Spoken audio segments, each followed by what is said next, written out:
Hi, students, and welcome to today's live IELTS class. My name is Adrian, and I am streaming to you live from beautiful Budapest, Hungary.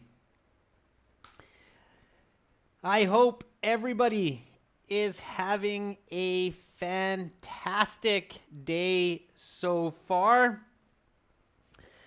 We are looking at IELTS reading strategy for Band 9. We will do a reading passage together.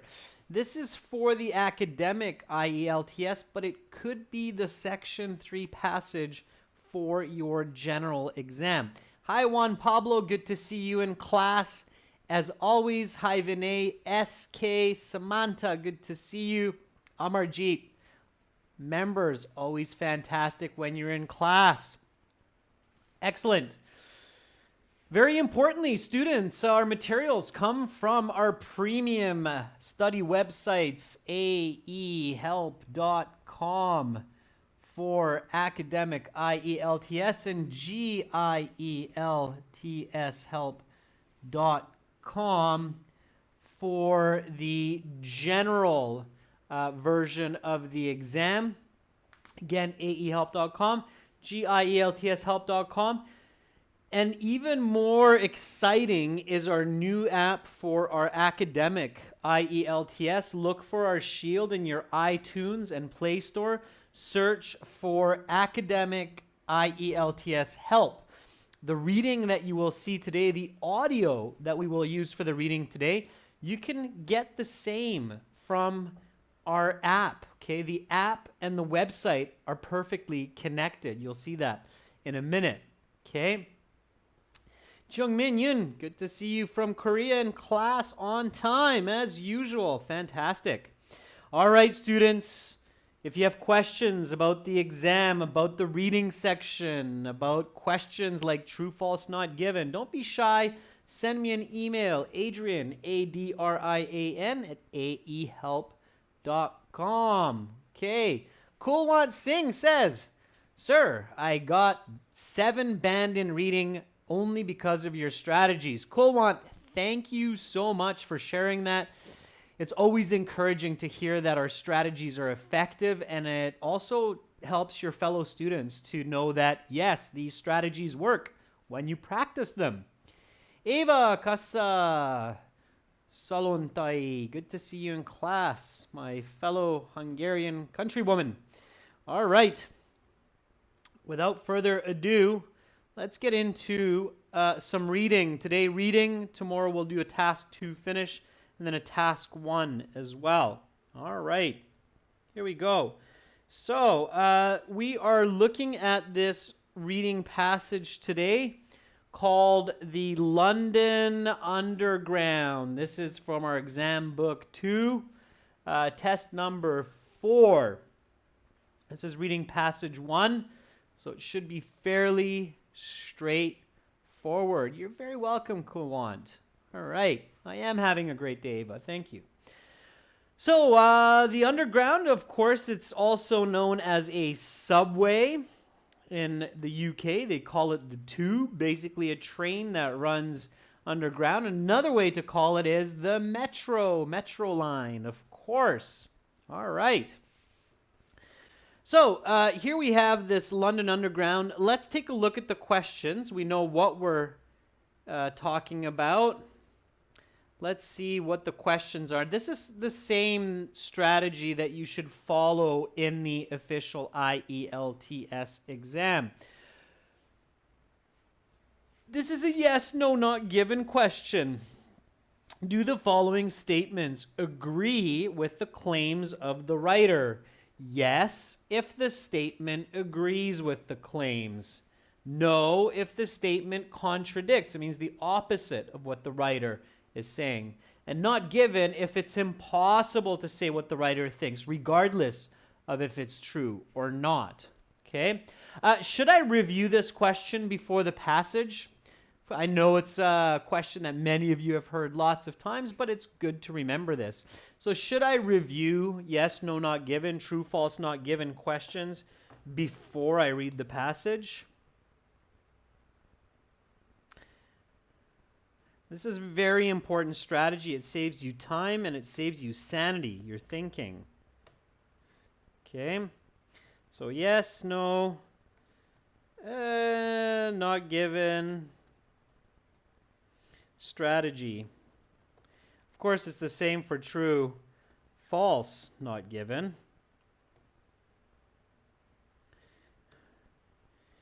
Should I review these before reading? The answer is no, absolutely not. Good answer. Yeah, Hung, very good. Yeah, Charlie says, no, don't read it. It contains false data. Why would you read false information before you read the information that you use for the other questions? Absolutely. So the answer is no. No. Do not read false and ungiven information, as it is simply confusing to the mind. Okay, the mind's not linear. Yeah. So we're not going to read these. All right, then here we have a complete the summary below. Choose one word only from the passage for each answer. Write your answers in boxes 6 to 9. The growth of the London Underground. So this is a summary completion type question. Okay, summary completion. Should I read this one? Pachu says yes, and Pachu is right. Yes, Ashwin, you're right also with your yes. Yes and yes. This is a summary. Okay, it's all from the passage. It is paraphrasing the passage. It makes a lot of sense to carefully review this before the passage. In fact, these summary type questions are sometimes easier to understand than the passage. So they're very good to review before the passage. Okay, so summary, completion, strategy. Should I read these before reading the passage? Yes, absolutely. Okay, these are a paraphrase of the passage and will help you to understand the text. All right, so let's do it. Let's read it together.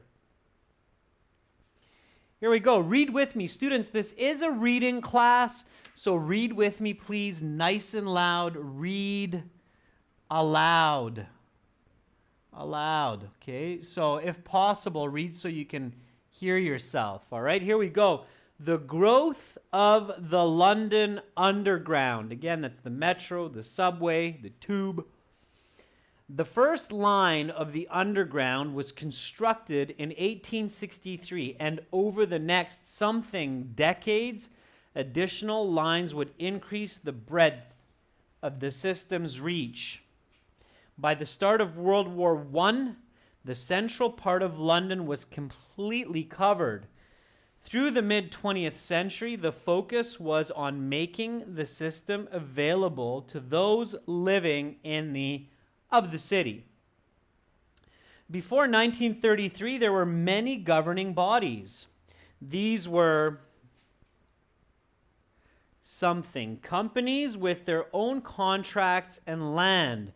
Conversely, management of the tube today is public, looked after by the transport something. All right, good. Now we have some more questions. There's usually about 13 to 14 questions per passage. Here we go. Complete each sentence with the correct ending below, A to F. So we have 4 sentence beginnings, and we have 6 choices. Here, should I read all of this information? Should I read the beginnings and the ends of this question? So sentence completion strategy. What should I read?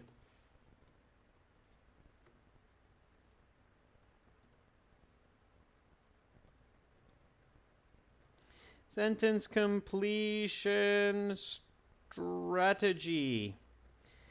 Should I read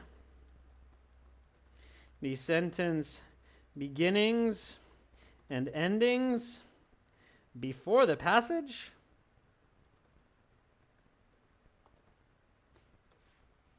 The answer is Shukrab Jurev says only the beginnings. Right. I think some of you are cluing in now what the trick is to the reading section questions. Yes, only the beginnings.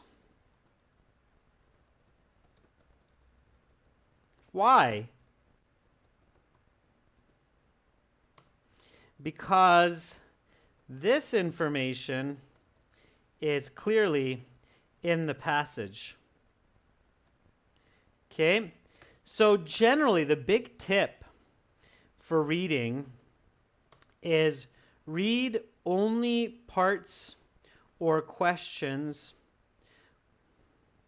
I should say that a little bit more clearly for you. So read only questions or parts of questions in the reading section which contain information found in the passage. This is clear logic for quick, high band scores. Okay? Let's say performance. All right? So that's the tip here. Okay? So, read only questions or parts of questions in the reading section which contain information found in the passage. This is clear logic for quick, high band performance. All right? Viru, do not underline keywords. Just hang on to them visually. Okay? Underlining keywords, not a good strategy. I've seen it done that way. I've seen it done without underlining keywords. And usually students that don't underline keywords have a faster finish and do better. Okay, it's because they don't lose focus on details. So careful there. All right. Okay, so let's read the sentence beginnings. Here we go. The tube map is. The map is useful because it allows a person. Beck's key insight was. London's core is. All right, great. Now, we can read the passage. So here is the passage again. It is the London Underground. Students, a beautiful feature that we have on our website and app is we have audio for the reading. That's to help you learn. You don't have that in the official IELTS, but it is great to have for your studies, for your learning. Okay. All right. So I have my volume maximum on my side. I'm using a pretty good Bose speaker. So if it's quiet for you, turn up the volume or try to use a headset. Read along. Importantly, visualize the information, okay? You have a picture here, so try to see what you are reading, okay? Lovepreet, you can try to remember the passage by visualizing and thinking about the questions what and why. So what is the paragraph? Why is the paragraph? Okay. All right, students, I'm going to hop over to our academic website here. That's this with the blue background. You can click that big red button to join there and then download the app and you'll find your full account on the app also. Okay. We log in to our My Student account by clicking that button there, the blue button, and then we hop into the My Student account. Of course, you have lots of goodies here, interactive practice exams, full online course, books, workbooks, videos, lots and lots of videos. And then we have some audio CDs. And here in our audio CDs, this is test 4. So we go to CD 4 for those of you who have it. And we go to track 5, which is reading passage 1.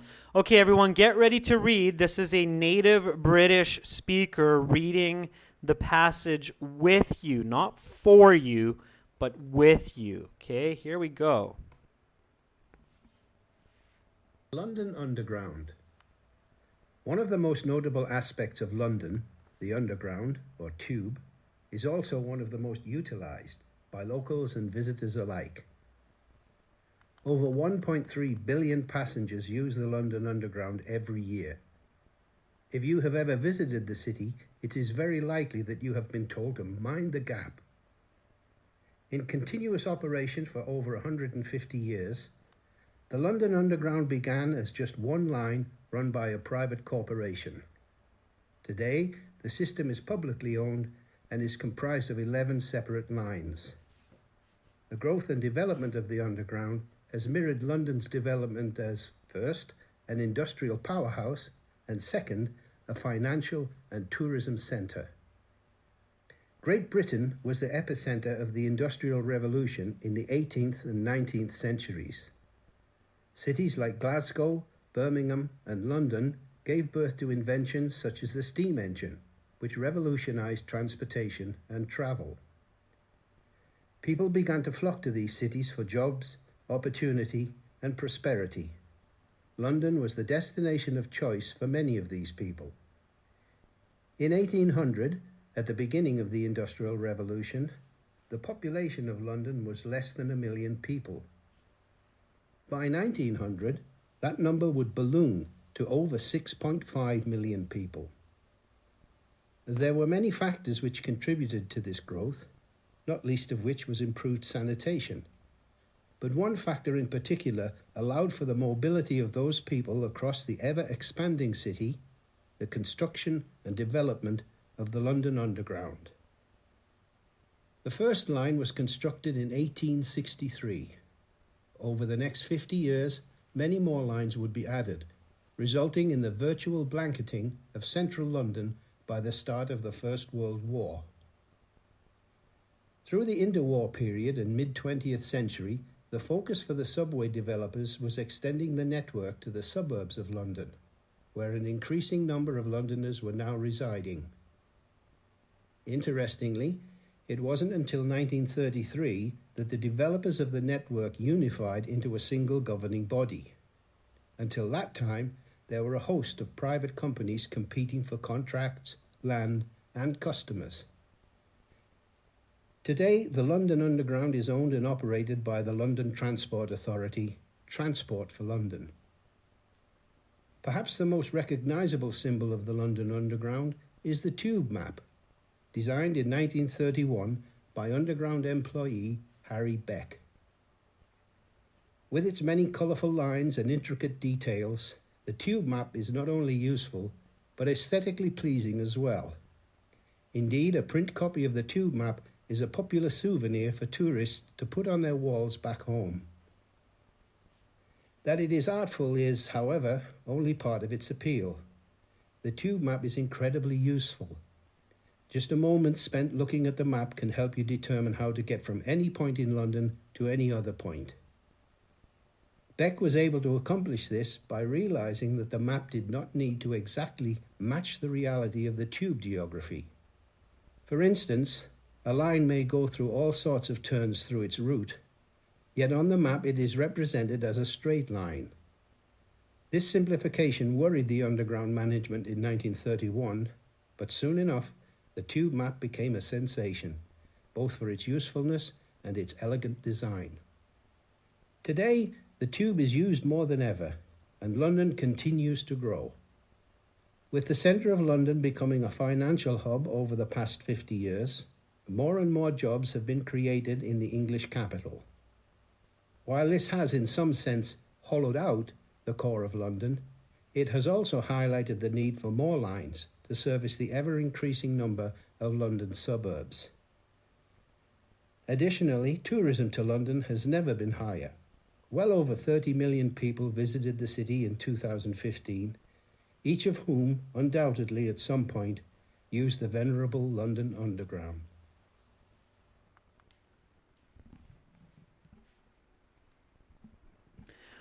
All right, students. So that is the London Underground, and that's the audio. Again, we have audio for all of our reading passages. I think we have over 18 audio recordings for reading. And you can use those when you study from the website, along with our 100 videos. And of course, you can use it from the app now as well. So when you download the app from the Play Store, then you can use it there as well. All right. Staying on point, students, let's answer these questions. So let's get back to these yes, no, not given question. Okay.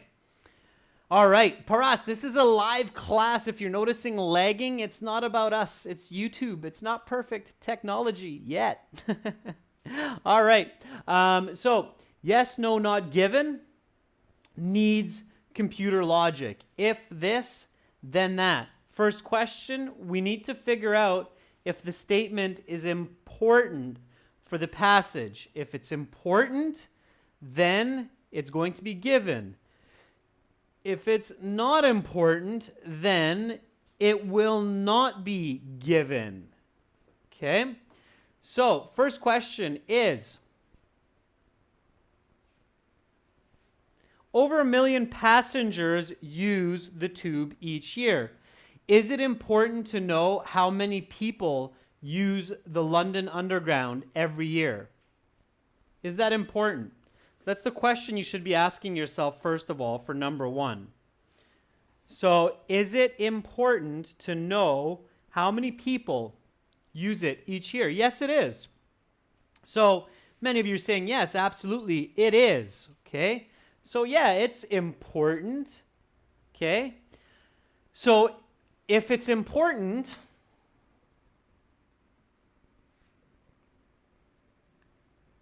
yes, then it has to be given. So now our choice is from 3. So we had not given, yes, and no. Now our choice is just 2. So now our choice is yes or no. Okay, yes, it agrees with the writer, or no, it doesn't. So we've narrowed our choice from 3 to 2. So far, so good. Okay, because we think it's important. Certainly, it must be yes or no. So now I ask the next question. Is it true that is it true that more than 1 million people use the underground?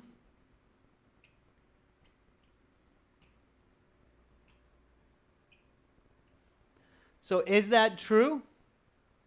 And many of you are saying, yes, that's true. Yeah, absolutely. Yes, it's true. Therefore, the answer is yes. Okay? Remember, this is a yes, no, not given. If you write T or if you write true, it will be wrong. Okay? So, yeah. How many people use the underground? So it says over 1 million, not 1 million. It says over 1 million, which means more than 1 million. How many people use the London Underground? Okay. A lot. It was I think 5 billion or something like that. A lot of people use it. A lot of passengers. It's not just people, it's passengers, right? Passengers is more than people. Ava says 1.3 billion. Yeah, there you go. So some of you caught it. So in fact, it's 1,300 million passengers. That's way more than 1,000,000 passengers. So this one is definitely a yes for a correct answer. Number 2, the tube is privately owned. Okay, so number 2, the tube is privately owned. What's the question? Okay, students, don't jump to the answer. That's dangerous. Okay, so remember this. Remember it well. It is one of the sure ways to lose marks. Okay, is ignore your logical system. Let's go back to our true, false, not given, or yes, no, not given strategy here. So it is very dangerous to just jump to an answer without logical consideration. Okay? Be very, very careful. Always ask the full questions. Is it important? Is it true that? Those are the full questions. Always ask those. Jumping to the answer is dangerous. All right? So the question is it important to know who owns the metro system in London for this passage? So talking about the London Underground, is that important? Is the ownership of the tube important? Charlie Sen, very nice phrasing of the question. Charlie Sen in the chat says, ownership of the tube, is it important or not for this passage? Okay. Yes, it absolutely is. We're talking about the metro system. So ownership is important. Yes, it is. So it's important. So yes, therefore, it's given. So again, I'm down to 2 choices. I'm down to yes and no. Okay. Next question, what is it? What's the next question for the logic? Okay. Juan Pablo, absolutely, it's important. So what's my next question for the logic? And use full questions, students, especially when practicing at home. I really, really highly recommend using full sentence questions. So what's the full sentence question? And I'll show you why it's important. This is a really good example here. Okay, so use full questions. I can't emphasize enough how important that is. So here's the example. Is it true that the underground is privately owned? Okay, that's the full question. Is it true that the underground is privately owned? Very good, Pachu. Yeah, absolutely. Laila, very good. Vasquez, very good. Okay. And then we have the answer. Is it true that the tube is privately owned? Manjot Kaur seems to think so.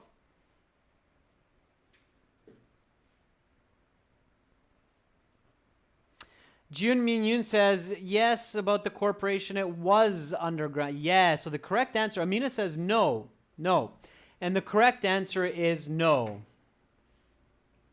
So true, no. Okay. How about if I change it to was? The tube was privately owned. Then, is it true? Then does it agree? So if I change the is to was, then is it true? Ah, Jingmin says, then yes. Juan Pablo says, absolutely yes. So what did we learn from my little example here of changing the be verb to is and was? Okay. The IELTS exam is very particular. They're testing you at every level. Are you paying attention? Are you paying attention to tense and the be verb and the grammar? Okay? Focus on tenses. That difference of the yes and no might just be the difference of an is and a was. So be very careful, students. Be very careful. Pay attention to tenses in the questions. They matter a lot. Okay?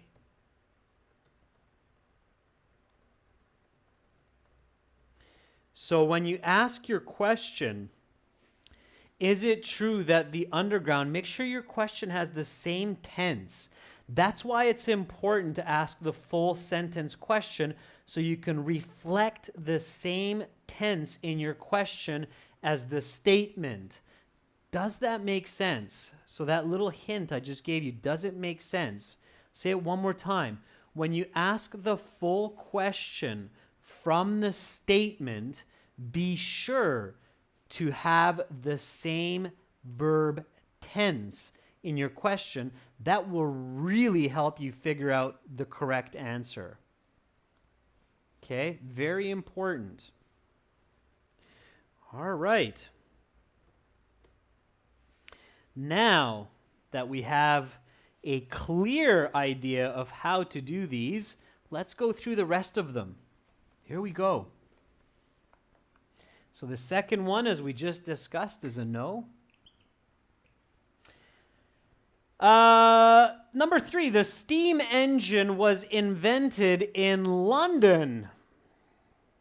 All right. What's the full question here? Is it important to know where the steam engine was invented for the London Underground? Is it important? Is it important to know for the London Underground, the metro, to know where the steam engine was invented? Okay. Kartik, nice. That's the full question. No, it's not important, right?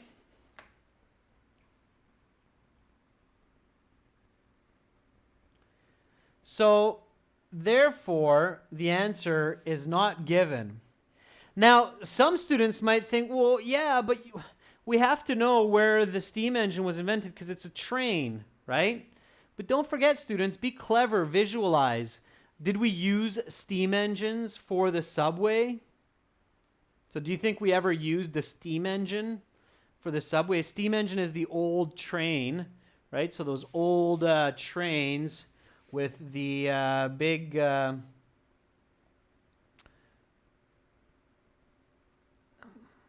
smokestacks coming out. Okay, so that's a steam engine. Did we ever use a steam engine as a subway train? No, we're using electricity. And I love how Arvinder Virk got my joke. There was a joke there, Arvinder, and you got it. Could you imagine putting a steam engine underground? That might cause a little bit of a breathing problem for the passengers and the people, not to mention visibility, right? It would be a bad idea to put a steam engine into the underground railway system. Okay, so definitely we need an electric train for the underground. Our passengers might arrive, just not very much alive. All right, so let's go to the next one. London grew by a factor of 6 from 18 to 1900. Is it important to know the growth of London for the London Underground? That's the question here. So is it important to know the growth of London back in the old days, in the 1900s? Is it important to know this growth for this transport system? Jatin Chabra says, affirmative, and I agree, absolutely. So our first answer is yes. Therefore, it's given. Therefore, we ask our next question, which is it true?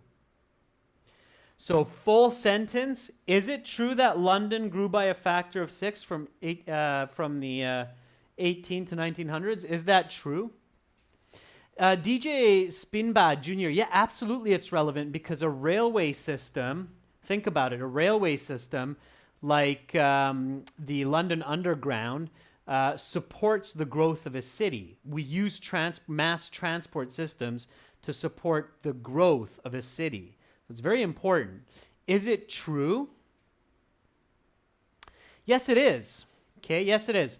Now, if I don't know the answer, and I'm like, meh, I don't know, maybe, maybe not, I don't know what's going on, what should I do?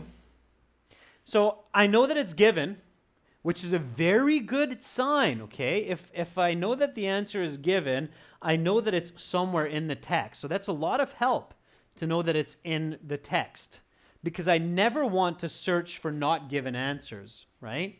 That would take way too much time. So if I know that it's given, I know that if I need to, I can search for it, right? And Amina says, go back to the paragraph. So Amina Asaid says, go back to the paragraph. And Amina, you're right. So my question, Amina, to you is, which paragraph should I go back to, and what am I looking for? Okay, here's some more logic coming at your way to be very fast. So if you know all these tricks and tips, you can be very quick in the exam. So where do I go back to, and what am I looking for? So Sukharab says you're probably looking for those numbers 18 to 1900. Yeah, dates are easy to find. It's going to be a body paragraph and probably somewhere near the beginning, right? So I don't want to just randomly search the whole passage. That's very confusing, takes a lot of time. But as an author, I know that I want to tell my reader the reason for the underground or the metro, so I should put that somewhere in the beginning of the passage. So I go back to somewhere near the first two paragraphs, okay, and I look for that 18 to 1900. So I'm going to go to the second paragraph. It doesn't look like information for the introduction. It definitely looks like information for the body. And right at first glance, so right as I'm looking at this, boom, there is the 1800. There is the 1900. So it's looking sweet right now. It's looking good. So I'm going to read this, okay? In 1800, at the beginning of the Industrial Revolution, the population, ooh, that looks really good now, of London was less than 1 million. 1 million. By 1900, that number would balloon. A balloon, of course, as you know, is a balloon that children play with, right? And balloon means to grow. Balloon as a verb means to grow. To over 6.5 million. Is that a factor of 6? So from 1 million to 6 or over 6 million, is that a factor growth of 6? Is it a 6-factor growth? Factor, of course, here does mean multiplication, so times. So is it a factor of 6? Does it agree with the author here? Yes, absolutely. Yeah, definitely. Okay. 6.5 is a factor of 6 because 6.5 divided by 1 is still 6 point something. So it's a factor of 6. So here my answer is yes, that's true. And that's how it's done, ladies and gentlemen. So even if you have to look for these answers, you need to look smart, not dumb. Okay, you need to look clever, intelligent, logical search. It is very frustrating as an IELTS teacher, examiner, to see students flipping like a crazy squirrel and scanning up and down and everywhere in the passage for like 5 minutes for one question. Of course you don't have enough time if you do that, okay? It should not work that way. That's craziness, all right? Okay. Ashwin, over 6.5 is still a factor of 6. Okay, it's a factor of 6. All right, number 5, improved sanitation was the least important factor in London's growth. So last one, number 5, improved sanitation was the least important factor in London's growth. Is it important? Is it important? Arun, Mala, I'm showing you right now how you can secure a band 9. Is it important to know whether or not sanitation, so clean sewage, was an important part of London's growth for the London Underground? So many of you are saying no and not. Unfortunately, it is in this passage, okay? It doesn't seem like it's important, but in this case, it is, okay? Now, some of you are going, but Adrian, you told us that, it should be clearly important. Yeah, but IELTS is not that easy, okay? The last question, sometimes the last 2 questions, they're testing for Band 8, Band 9 students, okay? So this is testing for that Band 9 student. Who's the Band 9 student? Okay? And to be a Band 9, you need lots of good strategies together. Okay? For example, you need to be a good visualizer. You need to visualize really well. That means see the information. When you're reading this passage, you should have visualized the growth of London. They gave us a few different points for what was important. Okay?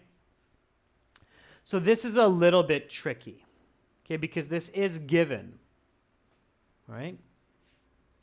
So it's given, so it has to be a yes or no. Now, is it true that improved sanitation, so having good sewage, is not important? Okay, so is number 5, is that true that you don't need clean sewage to build a large city? Hung says absolutely not. Okay, and Smith Gohel also says absolutely not. Yeah, students. This word is a very interesting word here. What do you call that in English? So if I have least, what type of a word is that compared to less? Okay, so how is least different from less? Anybody know the technical term for least versus less, or best versus better? Anybody know those technical? Yeah, very good. Okay, 24 tech zone. Thank you for the answer. This is called a superlative. You can think about the word super in there. So it's superlative, okay? And less and better are comparative. Or another way you might hear it is a relative. Okay? Superlative, relative. All right? An interesting fact for most academic information is superlative words are rarely true in the real world. Okay? So this is the best apple in the world. Really? You really found the best apple of all of those apple trees in all of those places around the world? Of all the apples on those apple trees, those billions and billions of apples, you found the best apple in the world. Wow, that is very lucky. Luckier than a lottery ticket. When we use superlatives in conversation, we use them to amaze people. But in academics, in science, in academic business language, superlatives are quite dangerous, okay, because they're usually not true. So be very careful about that. So here, improved sanitation was the least important factor. If you can figure out that it's given, you can probably figure out that it's no, because superlatives are rarely important. Okay? If you have to you can check for the word sanitation in the text, but you're quite safe to think no. Okay? That's right. We use the superlative to have exaggeration in many cases, but they're rarely true. So you need to be very careful with superlatives in your writing also, students. So if you're writing for the academic IELTS exam, task 1 and task 2, it's usually better. Notice how I don't say always. It's usually better to use comparative or relative words than to use superlatives, okay? They're more accurate for most situations, okay? All right, so there we have our answers. Now, let's do this one. The first line, so this is our summary completion, and we have to fill in the blanks. So the growth of the London Underground. The first line of the Underground was constructed in 1863 and over the next something decades. All right, I have no idea what that is, but I can search for this and I know that it's in the introduction. Why? Because it's clear that we're introducing the information here. So it's a number of years. Okay.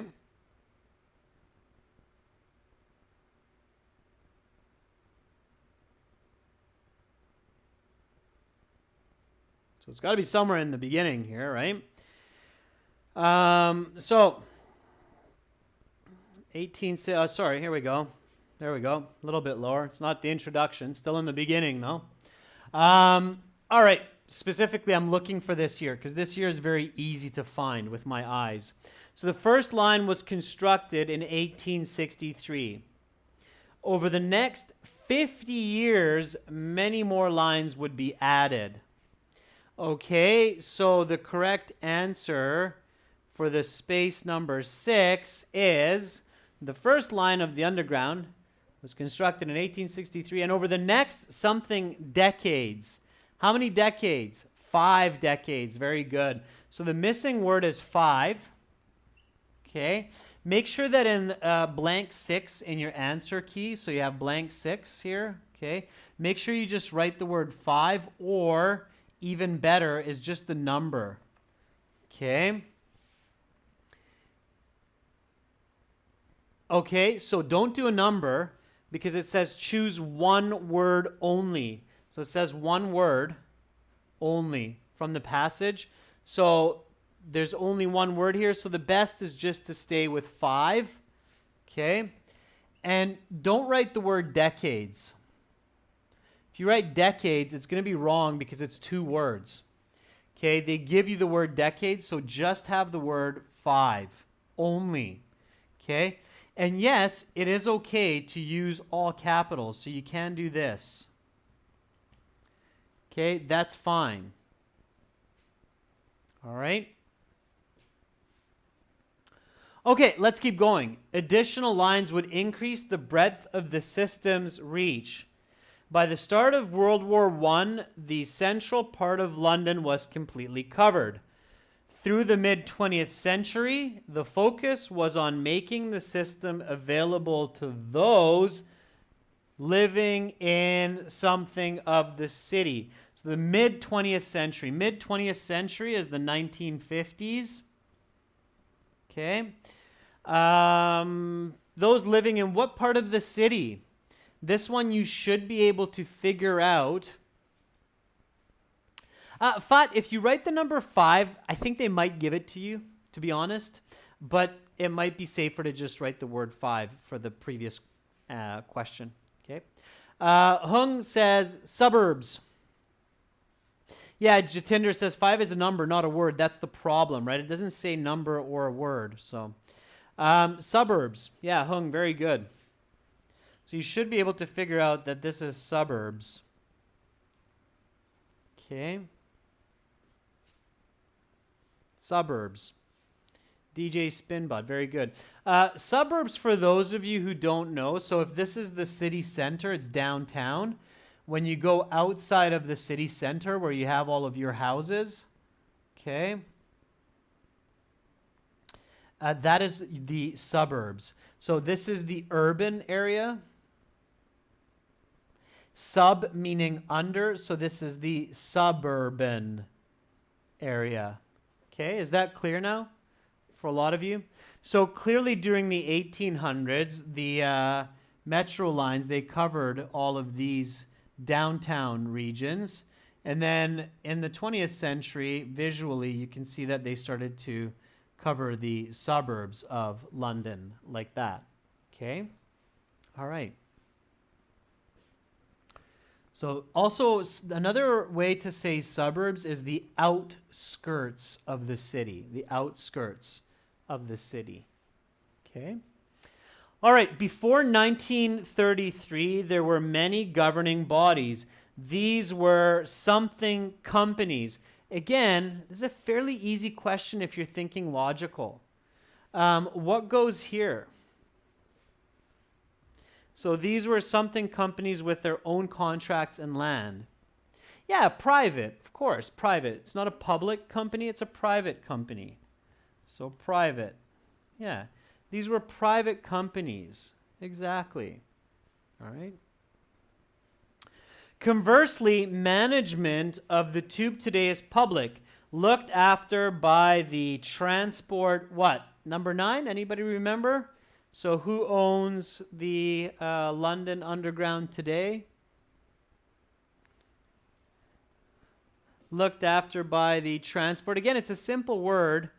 Hung says it's just authority. It's the transport authority. Yeah, it's not overly complex. Okay.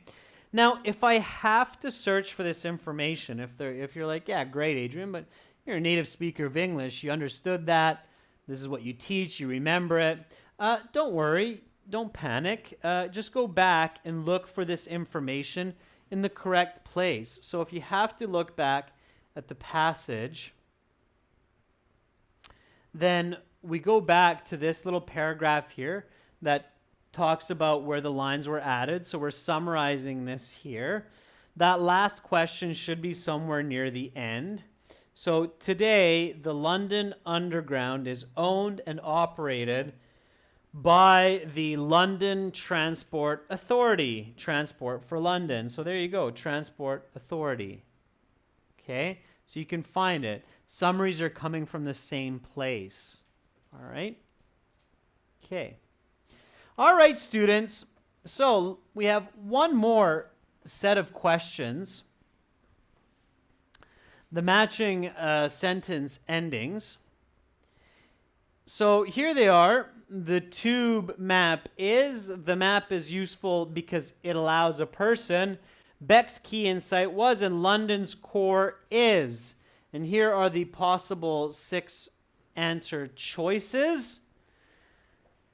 This last question I will leave for you as a homework challenge, and then I will post it on our community board on the channel later on, okay? That's all the time I have for today, and I think that there are definitely a few bits of important strategy I covered with you, talking about yes, no, not given, which is the same as true, false, not given, summary completion, what questions to read and which ones not to read before the passage. Again, students, remember, download our app. You have access to a lot of this good information and strategy and materials through our app, through your phone. Beautifully designed, very responsive. And when you download the app, you can log on to the website in the same account. You can access your premium course. So once you buy our premium course on the app or the website, you can use it on both, okay? They're perfectly integrated. They're seamlessly integrated. So search for Academic IELTS Help in your app store, or you can also go on our website, aehelp.com, click that red button, join, fill out the payment form here, which obviously is a little bit bright for you. Join it there, and after you make payment here, you can download the app, log on, and access the same material. It's super cool. Okay, it's very good investment of your money, and it is the most advanced IELTS online learning system that's available today. I've checked our competitors. They don't have anything this fancy. So check it out. Okay, students who use it are all happy with it so far. All right, everyone, and that's it. Have a great rest of your day. Sweet dreams. If it's late in your country, I will be back tomorrow with task 2 completion for members and task 1 charts, graphs, and diagrams for everybody. Same time tomorrow. Bye for now.